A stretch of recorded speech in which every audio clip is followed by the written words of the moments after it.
Okay, hello everyone. Thank you all for coming today. My name is Ivan. I'm working at Shopify, and today I'm going to talk about the GraphQL and approaches that you can use to when you're building an Android client connected to GraphQL server. From my past experience before Shopify, I worked at a startup that was making applications, some kind of e-commerce social app. And just to give you a background of the complexity of application, we had a screen that resembled the Instagram feed and Facebook. So we started with a simple REST API, and everything was fine until we decided that, okay, we need to add some additional functionality to our screen. So we started adding new fields, we started making different structure of the response. Then we decided, okay, we need to different UI representation of the same feed on different screens. So we introduced a new endpoints, and after a couple of such iteration, we got a really mess with the endpoints, with our responses, and of course we had some issues with the performance. And we start looking, can we do the same but make client control what he needs, like what kind of fields in the response he needs, and what's the structure of the response will be. At that time, we didn't find any available solution, so we implemented some kind of workarounds, but they didn't work pretty well. So right now we have a GraphQL, and so what is a GraphQL? GraphQL is a API query language developed by Facebook, and it solves the one problem of REST API, and he makes you as a client developer to be in charge what you need in the response and what the structure of your response should be. So it's a single query-based API instead of requesting the resources by IDs like in REST. So you define the query, what kind of fields you want, what the structure of your response will be. So it's up to you. And this is very important. Again, you as a client developer, you want to move faster, so you don't need to wait until your backend team will introduce some new changes to the response or make different structure of your response. So you can do it from the client side. So I'm going to show you the let me just a sec.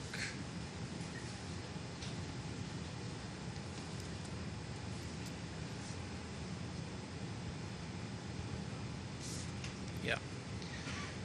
So I'm going to show you a couple examples of the query written on GraphQL. So this tool that you see is it's called GraphQL tool. And this tool is running on, you can deploy it on your web server where the GraphQL is running, and that tool allows you to write some queries and see immediately the responses. So it's basically consists of the three parts. The first one where you define the query, on the right you define you see the responses.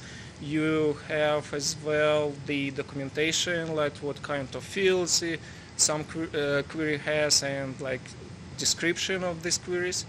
So we will start from like very simple queries. So we will write all GraphQL queries required to start with some root.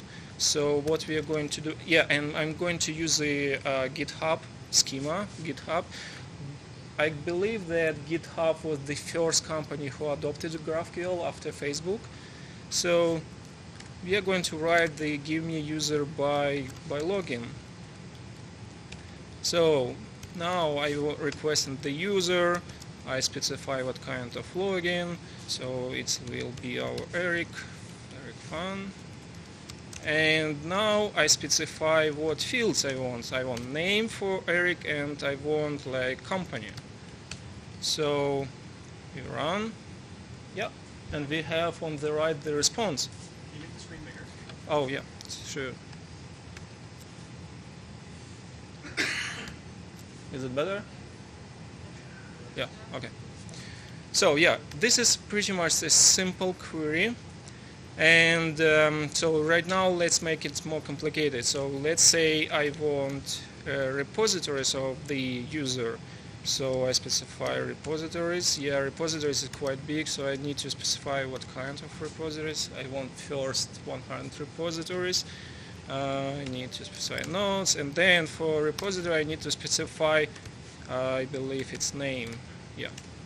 So what fields I want. And if you run, we see that our Eric has these kind of repositories. So now more complicated. Let's say that I want from this list, I want only specific repositories. So I want to, first repository will be like epoxy. And I need to specify like name or what fields I want. And let's say the second one, I want different one. So I specify, I want SQL Lite. And again, I specify name. Let's specify the ID as well, just to be, so I don't need that.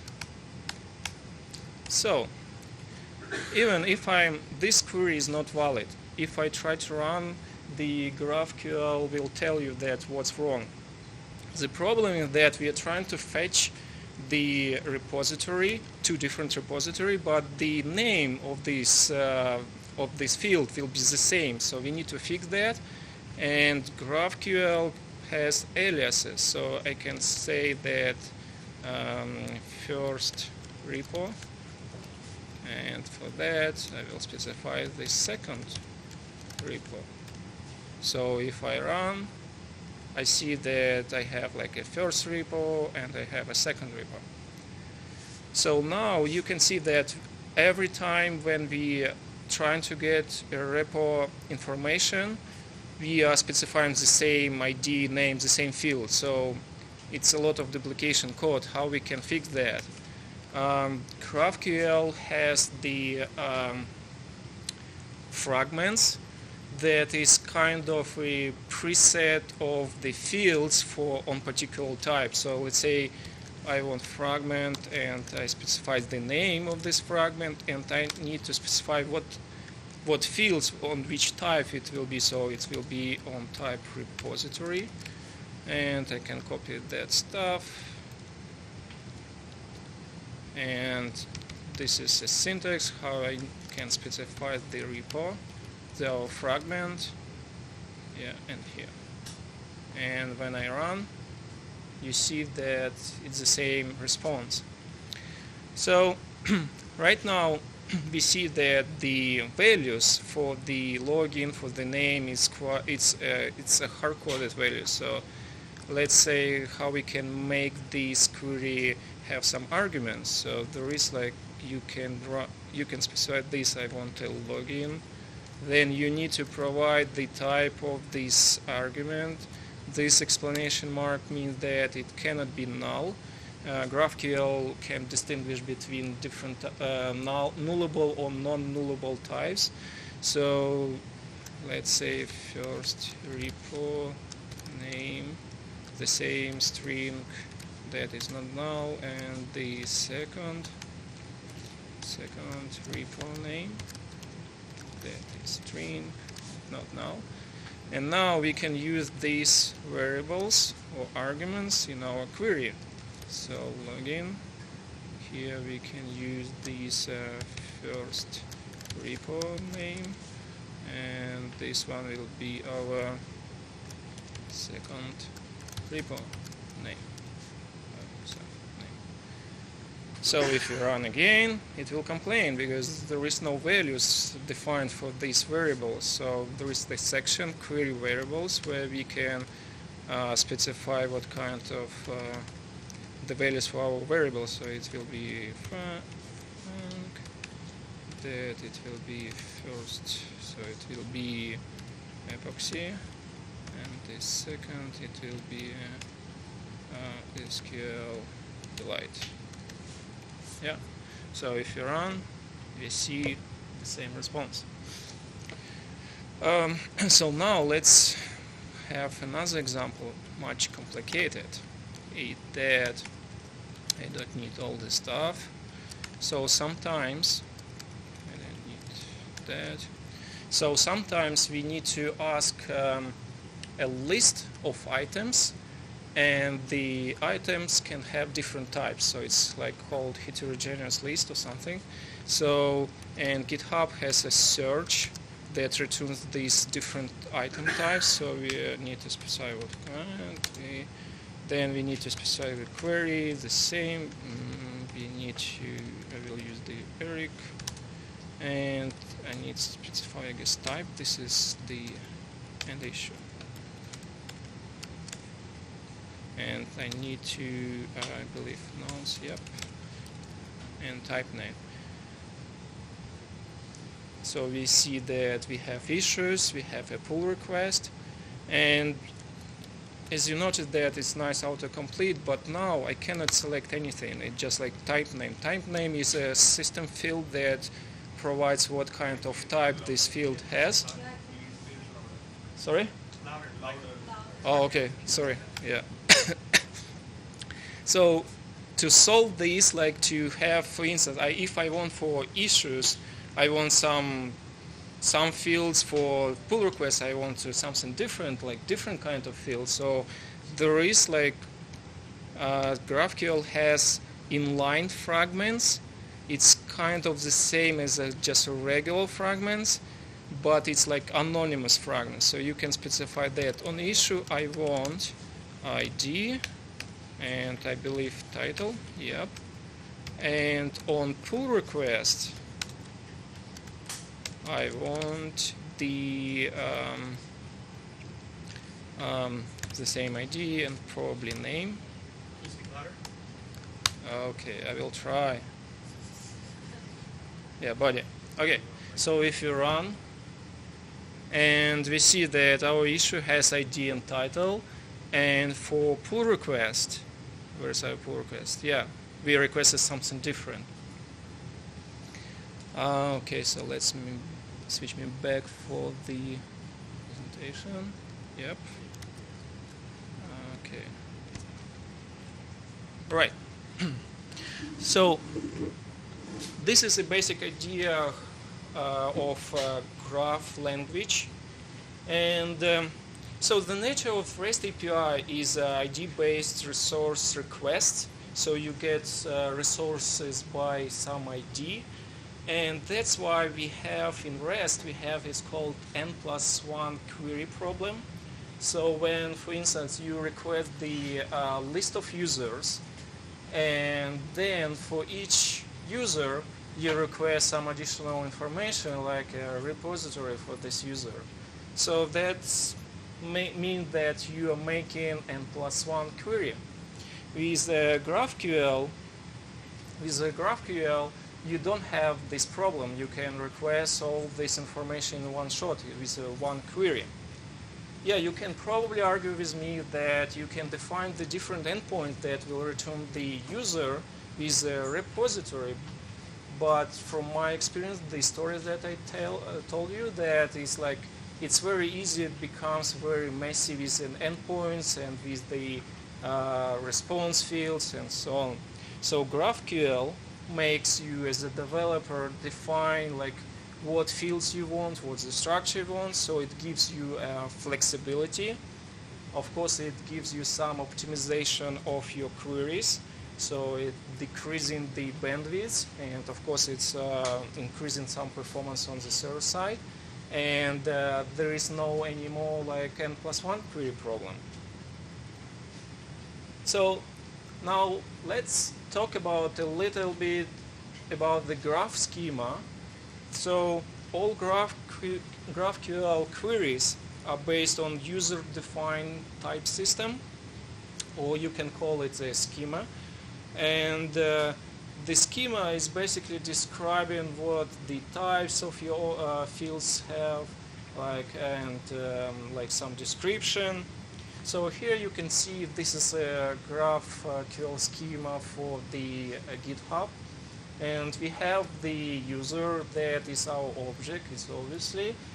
Then GraphQL has a description that you can provide for this type, and it's just used for documentation perspective. From documentation perspective, then this object, of course, has some fields, and one first field will be avatar URL, and this field requires the one mandatory the argument. It's a size that has the scalar type and it's integer. The arguments is said that it's the image size that you want back, URL of this image, and there is a default value. So if schema defines the default value, so it's optional parameter.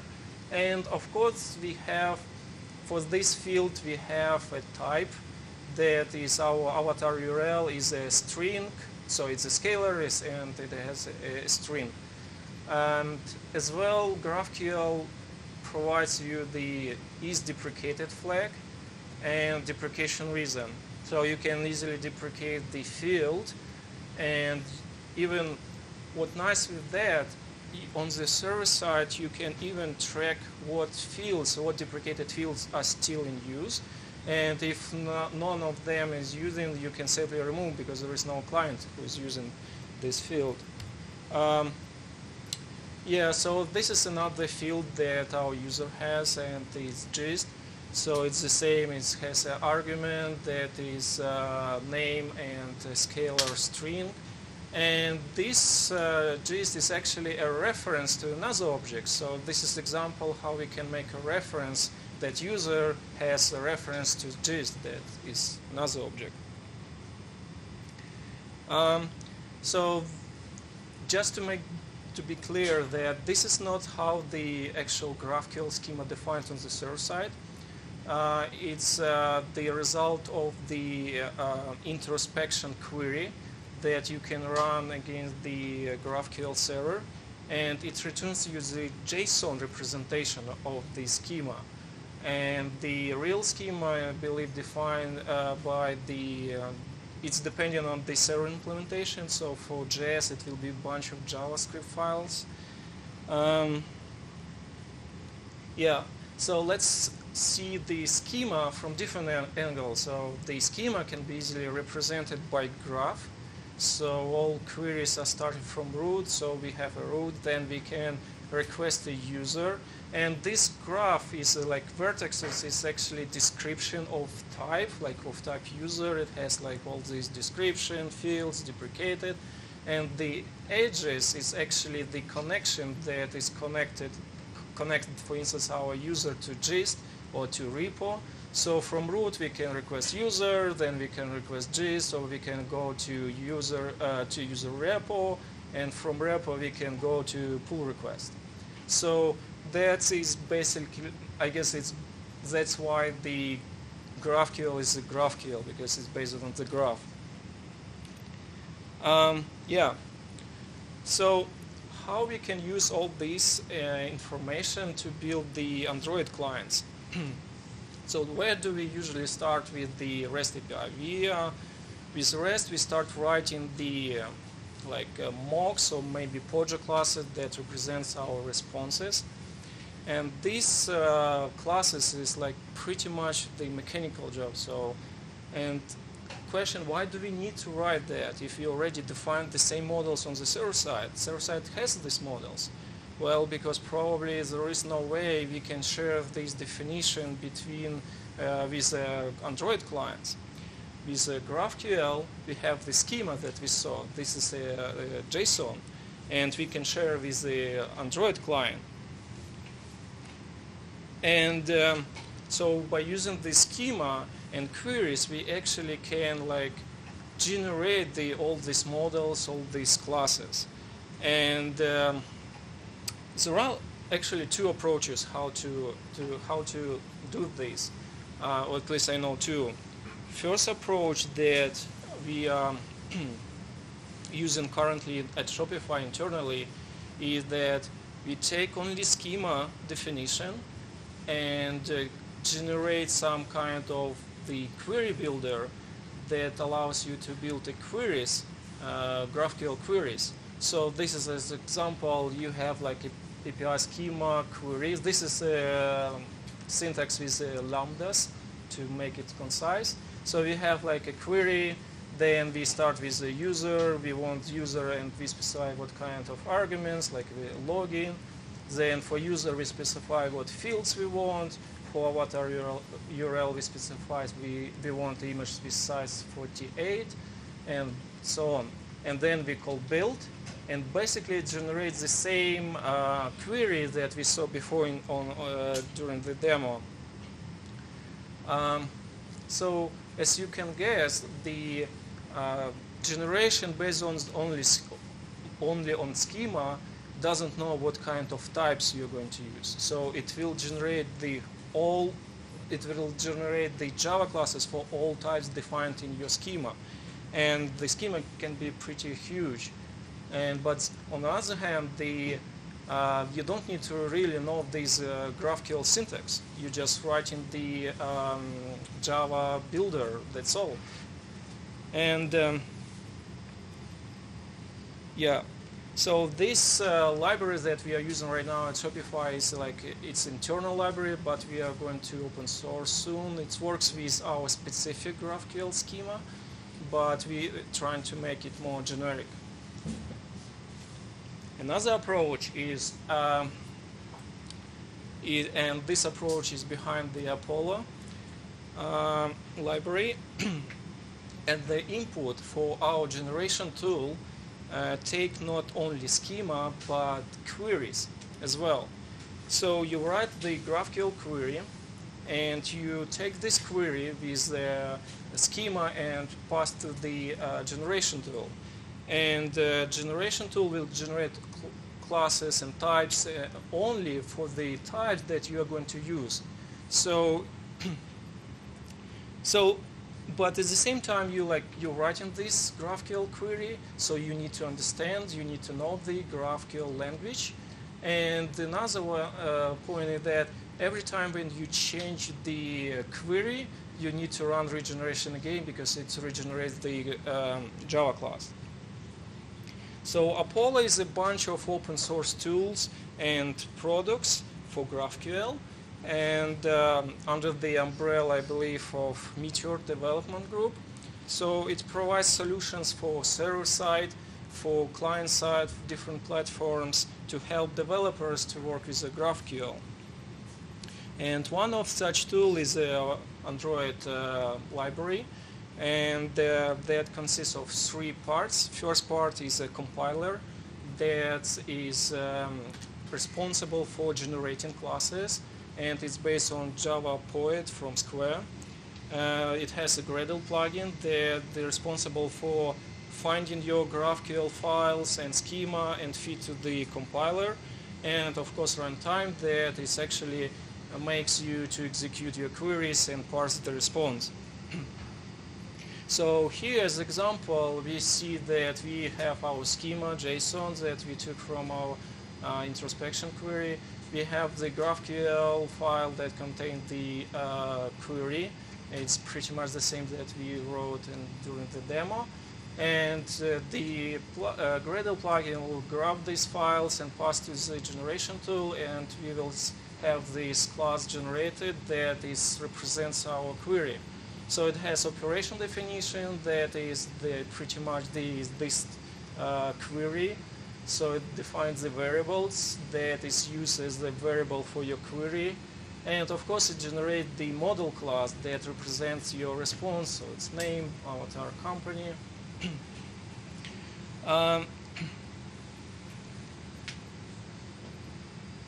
Yeah, so the final, it's just a short version of the class, but the final class is immutable, so all these fields are final.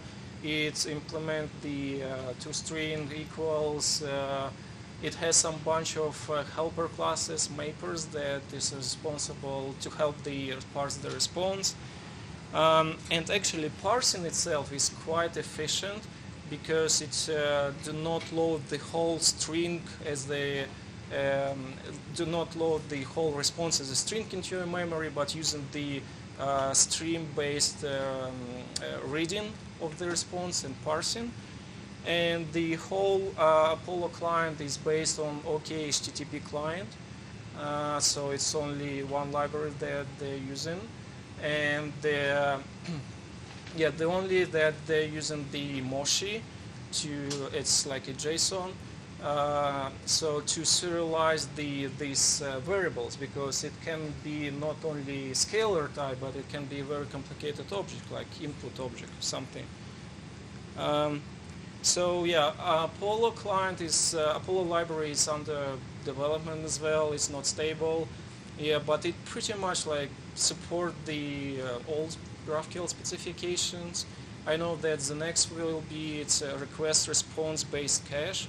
Then 2 level of normalized cache is in memory cache and on disk cache. Yeah, so that's pretty much it. Yeah, so that's all for today. Thank you all for your time. And yeah, if you have any questions, so please ask.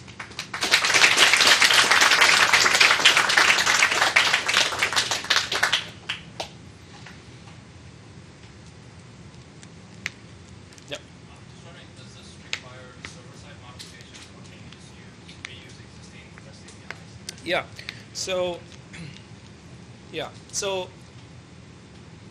you don't need, so if you have already built REST API, you can wrap this REST API with a GraphQL server. So it allows you like to put like a proxy between like client and the REST API. So you can wrap that. And that does the necessary caching, or do you have to worry about that? Sorry, question? So let's say you have a graph query that utilizes a ton of different API endpoints that you already have on your server side. Would that do like caching for you, or would it just rely on whatever you have implemented yourself? I actually don't know, because there are a lot of different implementation on GraphQL server. Like it's JS. I know that for Scala they have some Sangria, if I'm not mistaken. Yeah. So there are a lot of different implementations. The GraphQL from Facebook is actually specifications for language, and it depends on implementation. So there are a lot of different implementations. So how they implement it, it's up to the server side. Yeah. So GraphQL server is like a middleman between your server and It's kind of, it's not a server itself, but it's like a thin wrapper. So yeah, it's like a middleman between your client and your data. So as I said, you can have the wrapper around your already existing REST API, or you can implement the, you can use the without REST API, you can like, I don't know, for Ruby I know that there is some solution that is just like working with your data without any REST API. So your server doesn't have a GraphQL implementation, so you're relying on third-party server to. No. You deploying this GraphQL implementation on your server. It's not It's not standalone. It's solution for your server. So you deploying like maybe like I don't know, web app on your server. And GitHub API is what is it doing? So GitHub API, it's like so they had before the REST API, and I believe that they were the first company who adopted the GraphQL. So they just wrapped the REST API with the GraphQL, and you can go and try. It's like free. Like you can play around with the GraphQL queries. Yep. I know you're one of the contributors on the Apollo project. How far is that from being ready for production? Okay, good question. Yeah, so we started working with Apollo implementation based on OKHTTP and retrofit. The idea was that we were using the retrofit as a pluggable, flexible solutions that you can plug any like caching solutions like I don't know, interceptors and so on. But then we realized that it's not flexible. It's like a lot of problems. So we just recently we just removed retrofit, and right now it's based on HTTP. So the specification, it's completely supportable. There are no caching right now. So first phase will be implementing request response cache, that you just like caching the request by request. So you're creating a key for your response, and you just graph the whole response. So it's not normalized, but at least it's some point of caching. The next phase will be implementing normalized cache. And I know on iOS that they had already this before, like Android. They're a little bit ahead. They have in memory, but they don't have on disk. So from timeline I cannot say because it's open source. So you're all welcome to contribute. Yeah. But right now it's pretty much works. You can go. Documentation is not right. Like it's always like continuous changing because it's like a lot of changes. But you can grab a sample. I believe it works fine. So if you just can play. Yeah. I missed the very beginning of the presentation, so if you already addressed this, apologies. When does it make sense to use GraphQL? In what scenarios is it a good idea? I believe not as an individual developer. And if you have a small REST API, so there is no sense, right? But in case when you are a huge company like Shopify, or even like, it depends on the complexity of your REST API, right, of your client. So it's like when you start to see that it's like you creating a mess in your endpoints and your responses. You create the same like endpoints, like, okay, I want user with repo, I want user with something different. Then how you will combine, okay, I want with repo and I don't know, with a company. So they create another endpoint. So in this point, that probably you need to start using GraphQL because it's so flexible and you don't need to wait for backend guys to change because you're creating a pull request for your backend guys. Okay, I need this field. Then you start arguing, why do you need this field? Because I need this from design perspective and all this stuff. So that is like they providing you GraphQL schema, and then you decide what you want. And then it's like it will reduce your bandwidth because you specify exactly what you're going to use on screen. Yeah. Yep. Are annotations supported by GraphQL? Sorry? Annotations? Animations? Annotations. Annotations? What kind of annotations? Let's say I need to parse the data from a web service call. So generally if I use a serialized name or JSON to JSON. Yeah, okay, so Apollo client is like, it has internally own mechanism of deserialization.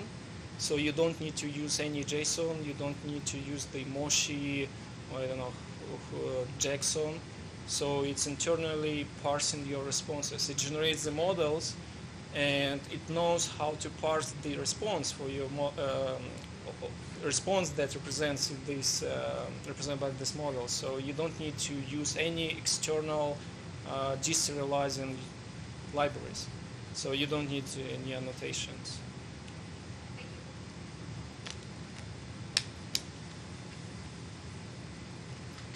Does Apollo support mutations, like you said? Yeah. I didn't mention because this topic is very huge.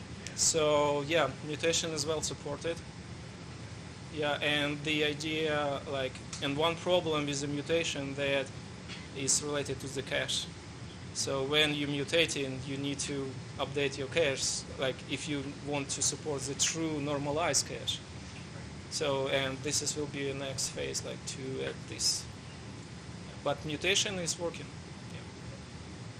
That's why I mentioned that Apollo using the Moshi, because for mutation, you can provide the scalar types, but you can provide input objects. It's called, on GraphQL, it's called input object. Like, let's say I want to create a new review.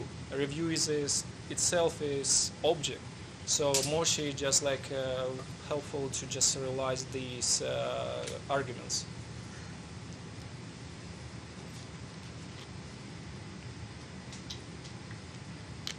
Yep, that's all. Thank you, guys.